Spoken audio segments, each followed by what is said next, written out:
man and a woman were stranded at sea for 3 days and 3 nights. When they were about to despair, the man caught a small fish with his bare hands. He gave the fish a full body treatment with his teeth and then used seawater to add some flavor to the fish, and soon a delicious sashimi was ready. But he didn't eat it and gave it to the rich woman. Curious, she took a bite and threw it into the sea in disgust. The man was furious that it took him 3 hours to catch the food. The rich woman didn't care about the man's complaint, but said that fasting was good for the body, not only for weight loss, but also for cleansing the internal organs. The man was speechless. He didn't understand how the rich woman could be so beautiful when she was starving to death. At night, the two of them huddled in the kayak. Freezing, the rich woman couldn't sleep and kept complaining.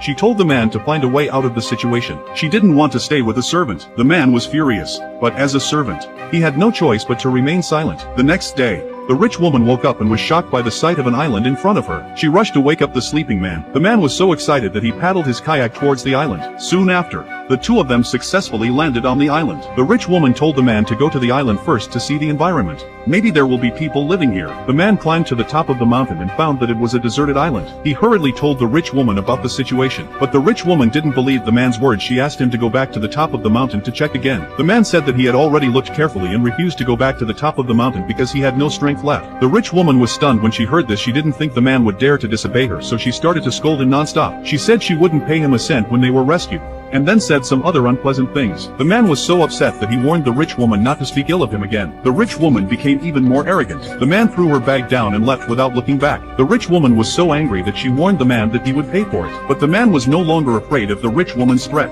and his pent-up anger was finally vented. So the two of them split up. The man searched along the seashore but luckily found a stone house and opened the door to see that no one lived there. This must be the place where some fisherman used to rest his head. There was nothing to use, but at least it was a shelter from the wind and rain. Then he jumped into the sea in search of food and soon caught a lobster with his bare hands. So it seems that today's food will not be a problem. He found some sea salt on the reef and collected it in shells. He carries it to the center of the island and manages to start a fire with a bottle he's found. Obviously, surviving in the wild is not a problem for him. On the other hand, the rich woman is a bit more miserable. She searched for half a day but only found a sea urchin and her feet were cut by the debris. In just half a day's work, she's as bad as a beggar. Looking at the man eating lobster and finding fresh water, she was so angry that she was about to explode.